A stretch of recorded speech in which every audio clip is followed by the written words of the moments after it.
29 अगस्त 2013 Kiki मुद्दार ने emergency service को phone करके बताया कि उसके पड़ोस में रहने वाली पॉली चौधरी सुसाइड करने की कोशिश कर रही है।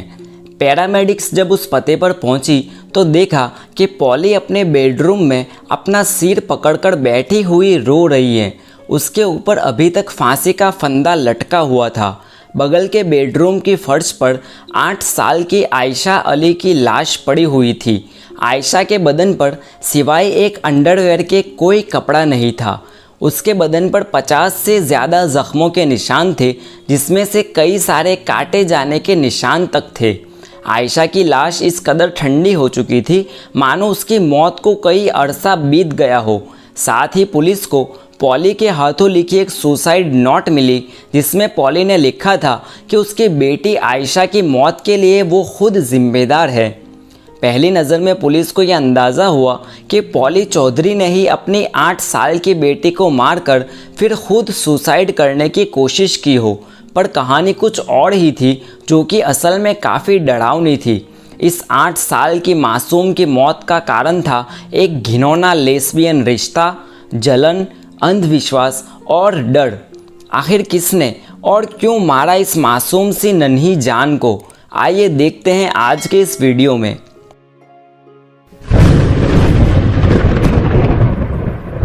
इस पूरी कहानी की सबसे बड़ी विलन थी 43 साल की कीकी मुद्दार, जिसने अपना शैतानी दिमाग इस्तेमाल करके एक हंसते खेलते परिवार को पहले एक दूसरे से अलग किया और फिर 8 साल की मासूम आयशा की जान ली। आयशा की मौत कोई एक दिन में की गई हत्या नहीं थी, बल्कि एक लंबे अरसे से चलता आ रहा टॉर्चर और उसी की वजह से हुई मौत की कहानी थी। आयशा की मां पॉली का जन्म 1979 में लंदन में ही एक बांग्लादेशी परिवार में हुआ था। पॉली का बचपन कुछ खास अच्छा नहीं रहा था। अपनी टीन एज में ही पॉली बिना शादी के प्रेग्नेंट हो गई थी, जो जाहिर सी बात है कि उसके माँ बाप को पसंद नहीं आया। प्रेगनेंसी टर्मिनेट करके पॉली की अरेंज मैरिज करवा दी गई, पर पॉली की मैरिज लाइफ भी कुछ खास अच्छी नहीं रही। उसका पति भी उसे मारता रहता था। पॉली ने अपने पति को छोड़कर एक लॉ फर्म में सेक्रेटरी की जॉब करना शुरू कर दिया, जहां उसकी मुलाकात अफसर अली से हुई। अफसर अली एक अच्छा और वेल सेटल्ड इंसान था। दोनों ने शादी कर ली और शादी के बाद दोनों के 3 बच्चे हुए, जिसमें सबसे छोटी थी आयशा, जिसका जन्म सन 2004 में हुआ। पॉली और अफसर का परिवार अब एक आम नॉर्मल परिवार बन चुका था। पॉली एक अच्छी माँ भी थी और एक अच्छी बीवी भी। साल 2007 पॉली और अफसर जिस घर में रहते थे, उसके बगल में कीकी मुद्दार रहने आई थी। कीकी एक स्ट्रॉन्ग पर्सनालिटी वाली औरत थी।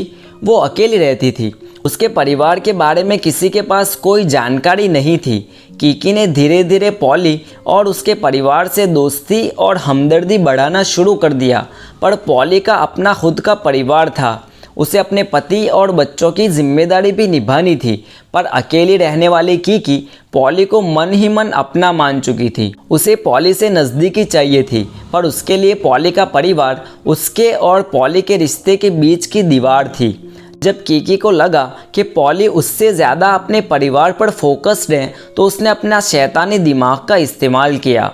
कीकी ने पॉली को बताया कि उसे अंतिम स्टेज का कैंसर है, और तो और उसका बॉयफ्रेंड भी लंदन में हुए दंगों में मारा गया था। ये सब करके कीकी पॉली की सिंपैथी जीतना चाहती थी, और कीकी का ये शैतानी खेल काम भी कर रहा था। पॉली धीरे धीरे अपने खुद के परिवार से दूर होती गई और कीकी के करीब आती गई। साल 2011 तक पॉली पूरी तरीके से कीकी के शातिर दिमाग के कब्जे में आ चुकी थी। कीकी अब रात दिन पॉली के घर में, यहाँ तक कि पॉली के बेडरूम में पड़ी रहती थी। पॉली के पति अफसर को कीकी की इस हद तक दखल अंदाजी अब चुभने लगी थी।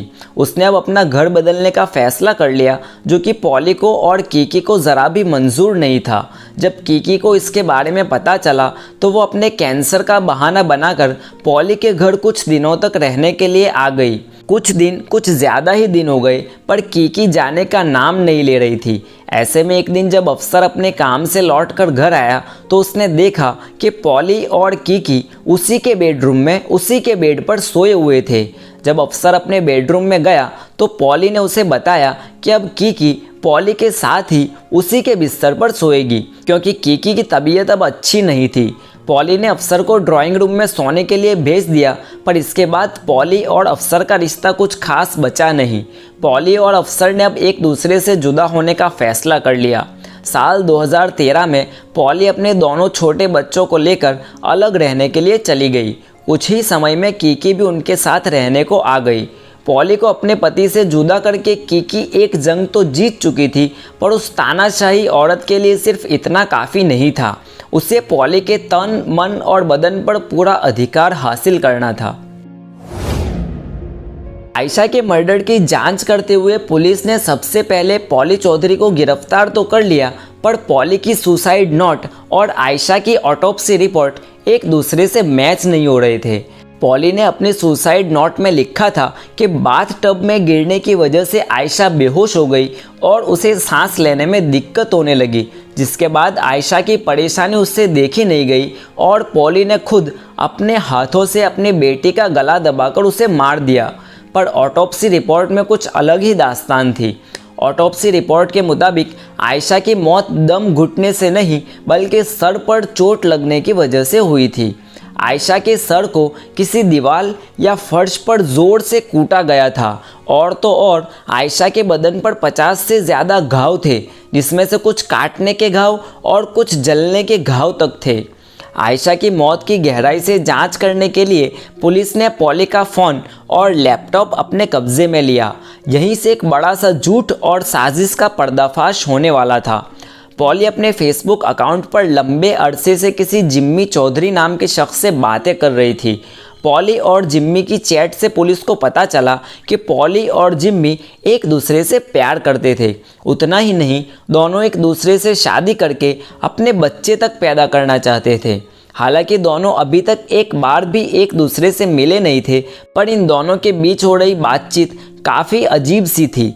जिम्मी पॉली को अपने करीब आने के लिए और अपने आप को महसूस करने के लिए कीकी से जिस्मानी ताल्लुकात रखने को कहता। पुलिस को अब तलाश थी जिम्मी चौधरी की और जिम्मी को ढूंढने के लिए पुलिस ने उसका आईपी एड्रेस ट्रेस किया। जिम्मी के आईपी एड्रेस को ट्रेस करते हुए पुलिस सीधे पहुंची कीकी मुद्दार के लैपटॉप तक। दरअसल जिम्मी चौधरी नाम से किसी इंसान का कोई वजूद ही नहीं था। कीकी मुद्दार ने खुद जिम्मी चौधरी के नाम से एक फेक अकाउंट बनाया और उसी के ज़रिए पॉली को अपने बस में करने लगी थी। इन सब के पीछे कीकी का एक ही मकसद था, पॉली को अपने बस में करके उसके साथ लेस्बियन रिलेशनशिप स्थापित करना। पॉली के ख्याल से वो जिम्मी से प्यार करती थी और कीकी ने किसी तरह उसके दिमाग में ये बात बिठा दी कि जिम्मी किसी तरह से कीकी के शरीर में ही बसता है। और ऐसे ही जब पॉली कीकी के साथ शारीरिक संबंध बनाती तो उसके दिमाग में यही चलता कि असल में वो जिम्मी के साथ सेक्स कर रही है। पुलिस जैसे ही पॉली के फ़ोन और लैपटॉप में और गहराई से उतरी, तब जाके पता चला कि सिर्फ जिम्मी ही नहीं बल्कि कीकी ने एक और काल्पनिक पात्र बना रखा था जिसे नाम दिया गया था स्काईमैन। पॉली धर्म और अंधश्रद्धा में काफ़ी विश्वास रखती थी और इसी का फ़ायदा उठा के कीकी ने स्काईमैन के ज़रिए फेसबुक पर ही पॉली को आदेश देने शुरू किए और उसी स्काईमैन के ज़रिए कीकी ने पॉली के दिमाग में ये बात बिठा दी कि पॉली की 8 साल की बेटी आयशा पर जीन और बुरी आत्मा का साया है। उस स्काईमैन के ज़रिए कीकी छोटी सी आयशा को टॉर्चर करने का हुक्म देती रहती और तो और अपने हुक्म ना मानने पर सज़ा भी भुगतनी होगी। या तो भोली या बेवकूफ़ पॉली चौधरी स्काईमैन के बताए हुए तरीक़ों पर बिना सोचे समझे चलती रहती। स्काईमैन के ज़रिए पॉली के दिमाग में आयशा के ख़िलाफ़ जहर भर के बाकी का काम कीकी ने खुद किया। वो अब छोटी छोटी बातों के लिए आयशा को टॉर्चर करने लगी। छोटी सी गलती करने पर आयशा को चप्पल से पीटा जाता, उसे बर्फ़ जैसे ठंडे पानी से नहलाया जाता। आयशा के कंधे पर काटे जाने के निशान तक थे और तो और बदन के कई हिस्सों में कारपेट से जलाए जाने के निशान थे। उसे लकड़ी की चम्मच से पीटा जाता। पुलिस को कुछ नोट्स तक मिली जिसमें आयशा को क्या करना चाहिए और क्या नहीं करना चाहिए उन सब के बारे में लिखा हुआ था। इतना ही नहीं, पुलिस को आयशा की सीक्रेट डायरी तक मिली जिसमें 8 साल की आयशा अपने मन की बातें लिखती रहती थी। एक जगह पर छोटी सी आयशा ने लिखा था, चाहे कुछ भी हो जाए मैं अपने आप में बदलाव लाऊंगी। मुझे अपने आसपास के लोगों की भावनाएं आहत करना अच्छा नहीं लगता। मुझे सज़ा भुगतना अच्छा नहीं लगता, इसलिए मैं ज़रूर अपने आप को बदलूंगी।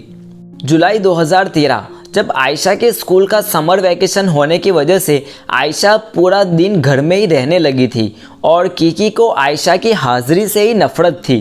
कीकी को आयशा से इतनी नफ़रत थी कि पुलिस को कीकी के फ़ोन से मिले एक रिकॉर्डिंग में कीकी अपने किसी दोस्त से कहती हैं कि वो उस कमीनी आयशा को नफ़रत करती हैं और एक दिन उसे मार डालेगी। समर वैकेशन में कीकी के अत्याचार छोटी सी आयशा पर काफ़ी बढ़ गए। कीकी अब हैलोवीन का डरावना मास्क पहनकर सोई हुई आयशा को नींद से जगाती और डराती। कीकी अब ये मानने लगी थी कि जब तक आयशा घर में है तब तक वो और पोली एक नहीं हो सकते।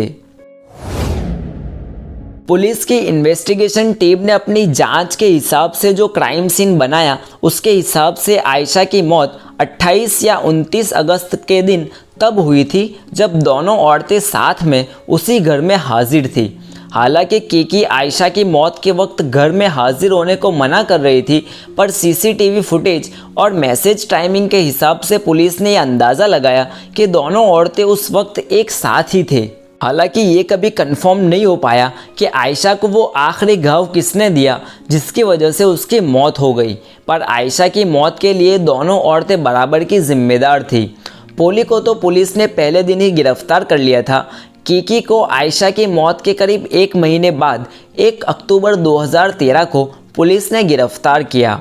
कोर्ट में दोनों महिलाओं ने अपना जुर्म मानने से इनकार कर दिया। यहाँ तक कि पहली 2 ट्रायल तक कीकी ने जिम्मी और स्काईमैन वाली बात को स्वीकार करने से भी मना कर दिया, पर पुलिस के पास आयशा के मौत के वक्त दोनों हाजिर होने के ठोस सबूत थे। कोर्ट ने दोनों महिलाओं को दोषी मानते हुए कीकी को 18 साल जेल की सज़ा सुनाई, जबकि पोली को 13 साल। अपनी सुनवाई के 3 महीने बाद दोनों महिलाओं ने कोर्ट में अपनी सज़ा कम करने की अपील की, जिसके बाद कीकी की सज़ा को कम करके 15 साल किया गया, जबकि पोली की सज़ा को कम करके 10 साल किया गया। पता नहीं हर देश का कानून गुनहगारों के प्रति इतना सॉफ्ट क्यों होता है, क्यों इतने जालिम गुनहगारों की सज़ा कम कर दी जाती है। दोस्तों, आपकी राय में आयशा के कातिलों को क्या सज़ा मिलनी चाहिए? अपनी राय मुझे कमेंट बॉक्स में ज़रूर बताएं। वीडियो को यहाँ तक देखा हो तो लाइक करें, शेयर करें और हमारी चैनल को सब्सक्राइब करें।